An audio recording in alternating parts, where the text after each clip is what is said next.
మంత్రివర్యులు డాక్టర్ సీదిరి అప్పలరాజు గారి భార్యగా మీ అందరి ముందుకి వచ్చాను. నా పేరు శ్రీదేవి. ఇవాళ ఒక రాజకీయ నాయకుడిగా భార్యగా నేను మీ ముందుకి రావడం జరిగిన కాకుండా ఒక తల్లిగా కూడా ప్రజలందరి ముందుకి రావడం జరిగింది. గత కొన్ని రోజులుగా నడుస్తున్న రాజకీయ కక్షలు, దాని మీద జరుగుతున్న విభేదాలు కోసం మాట్లాడడానికి మీ ముందుకి వచ్చాను. ఈ కక్షల పరంగా మా కుటుంబం ఇబ్బందులు చాలా మటుకు గురయ్యాయి. ఈరోజు ఈ ప్రభుత్వం ఒక రోడ్ యాక్సిడెంట్ని హత్య నేరం కింద మార్చి దాన్ని విక్రీకించి దానికోసం ఇంకా వేరే వేరే కథనాలు అల్లి ఒక చిన్న పిల్లాడు, చదువుకునే పిల్లాడు, అలాగే వాళ్ళ స్నేహితుడు, అలాగే మా ఆయన అందరికీ కూడాను లేనిపోని నిందలు వేసి అరెస్ట్ చేసి జైలుకి పంపించడం జరిగింది. ఒక తల్లిగా చంద్రబాబు నాయుడు గారికి అడగాలనుకుంటున్నాను. అది ఏమంటే, చిన్నపిల్లలు రాజకీయాలు చేయకుండా, కక్షపూర్తిగా రాజకీయాలు చేయకుండా, ఒకవేళ రాజకీయ కక్షలు, రాజకీయ విభేదాలు ఏమైనా ఉంటే మా ఆయన అప్పలరాజు గారి మీద పోరాడండి. చిన్నపిల్లల మీద రాజకీయాలు చేసి హత్య నేరం కింద మార్చి దాన్ని విక్రీకించి దాన్ని ముందుకు తీసుకెళ్ళడం ఎక్కడి వరకు న్యాయం అని ప్రతి ఒక్కరికి అడుగుతున్నాను. ఈరోజు గత 10 సంవత్సరాలుగా మేము అధికారంలో ఉన్నాము. అధికార పార్టీగా అలాగే ప్రతిపక్ష పార్టీగా మేమందరూ కూడా మీ ముందునే ఉన్నాము.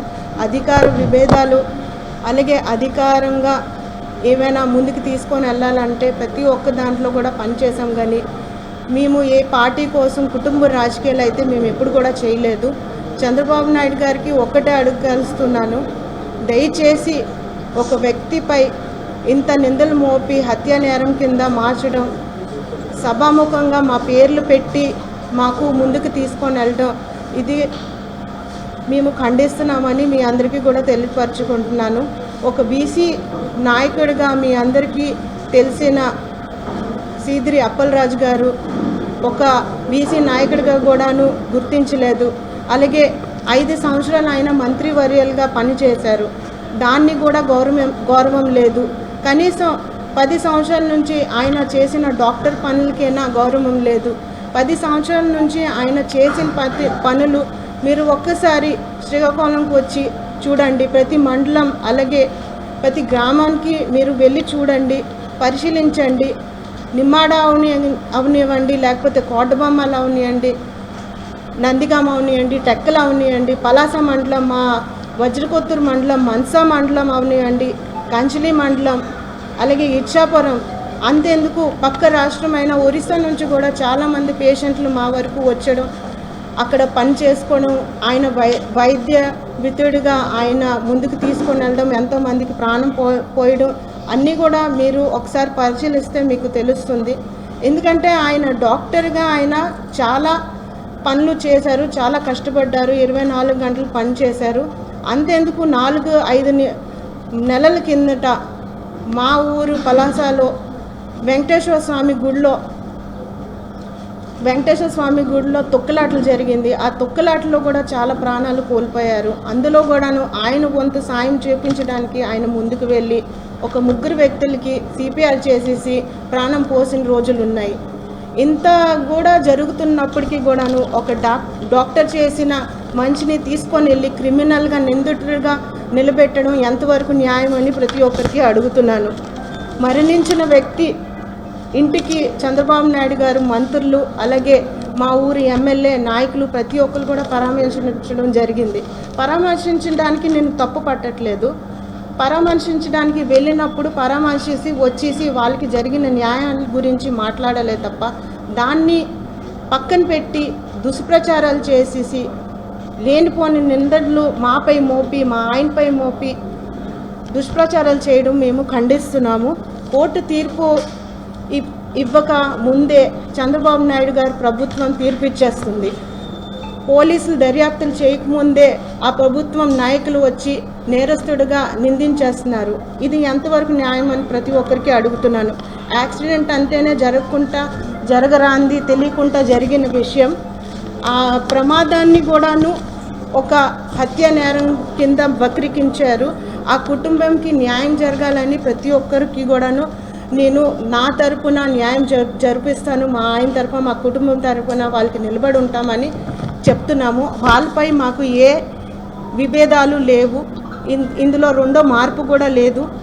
కానీ ఆ కుటుంబం విషాదాన్ని తీసుకొని వచ్చి మా కుటుంబంపై మోపి లేనిపోని నిందలు వేయడం అది ఎంతవరకు న్యాయం అని ప్రతి ఒక్కరికి అడుగుతున్నాను.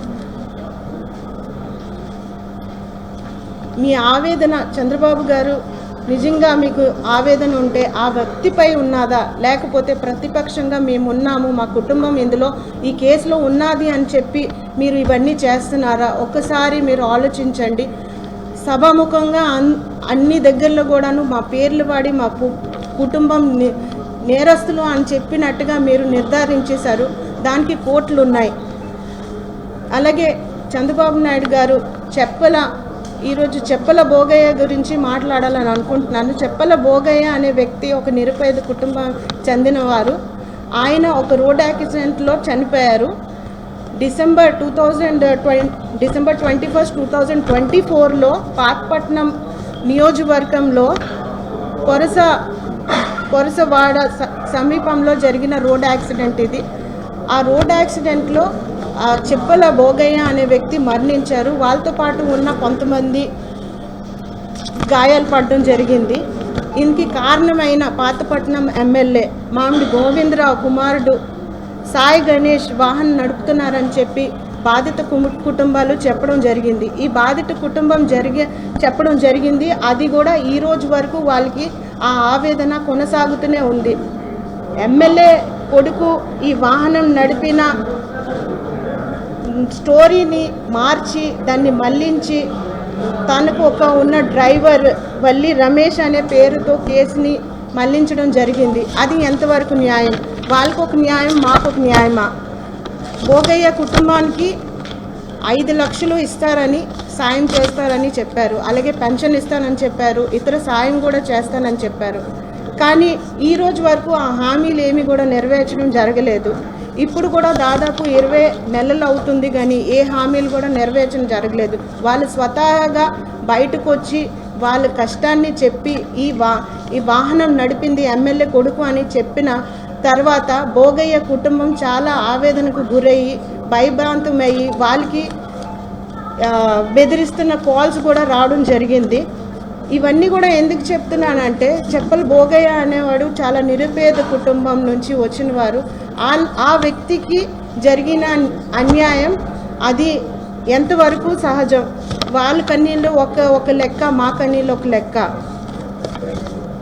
మా కుటుంబాలపై జరిగిన ఈ రాజకీయ కక్షల్ని మేము ఖండిస్తున్నాము.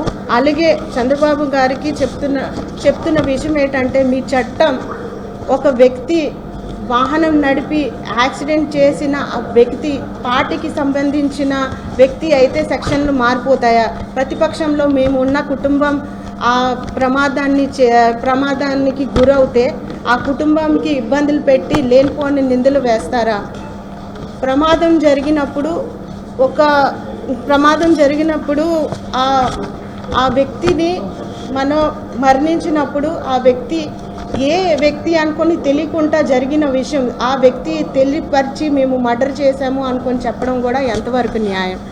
చంద్రబాబు గారు ఒక్కటే మేము కోరుకుంటున్నాము, ఇది ఒకే రాష్ట్రం ఒకే న్యాయం జరగాలని కోరుకుంటున్నాను. అన్యాయం జరిగినప్పుడు ప్రతి ఒక్కరికి కూడాను న్యాయం ఒకేలాగా జరగాలని కోరుకుంటున్నాను. ఇవల్ల భోగయ్య కుటుంబ సభ్యులు అందరూ కూడాను వచ్చి ఎమ్మెల్యే కొడుకే వాహనం నడిపి ఈ యాక్సిడెంట్ని చేశారని బయటకు వచ్చి చెప్పడం జరిగింది. మీకు నిజంగానే చట్టం మీద అంత నమ్మకం ఉంటే దయచేసి భోగయ్య కుటుంబానికి కేసుని రీఓపెన్ చేసేసి మీ యొక్క స్వతంత్రంగా విచారణ జరిపించాలని ప్రతి ఒక్కరికి కోరుకుంటున్నాను. మాపై వచ్చిన ఈ నిందల్ని మీ మంత్రులు అలాగే ఎమ్మెల్యే గారు చాలా గలాటా చేసేసి చాలా ఇబ్బందులు మాకు పెట్టారు. అదేవిధంగా ఆ రాజకీయ నాయకులు టీడీపీ ఎమ్మెల్యే గారి కొడుకు మీ అధికార పార్టీ రాజకీయ నాయకులు కదా, వాళ్ళకి కూడా ఇలాంటి గలాటాలు చేసేసి మీరందరూ కూడా బయట పెట్టడం మీరు చేస్తారా? బాధిత కుటుంబానికి మీరు హామీలు ఇచ్చిన హామీల్ని నెరవేరుస్తారా? వాళ్ళు ఇచ్చిన హామీలు కూడా ఈ రోజు వరకు నెరవేర్చలేదు.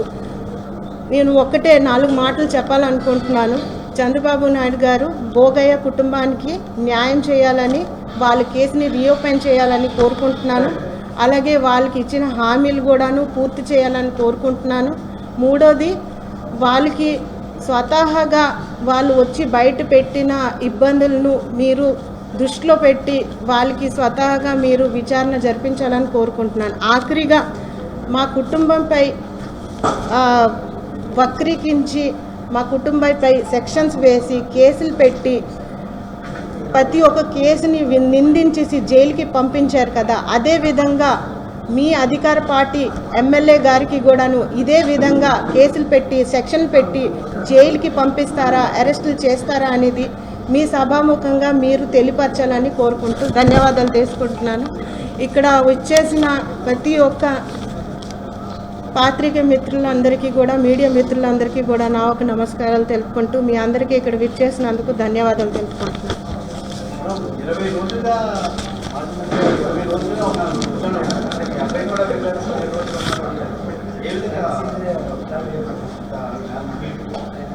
అదే చెప్తున్నాను కదా, మీరు అది ఏ విధంగా మీరు చూస్తారనేది, అది ఇక్కడ నిజాలు ఏమున్నాయి అనేది అదే మేము చెప్పడానికి ఇక్కడ బయటకు వచ్చాము. దీనిపై కేసు గురించి మాట్లాడేందుకు సార్ బయటకు వస్తారు. సార్ బయటకు వచ్చేసి మళ్ళీ ఇదే ప్రెస్ మీట్ ఇచ్చి మేము మాట్లాడడం జరుగుతుంది.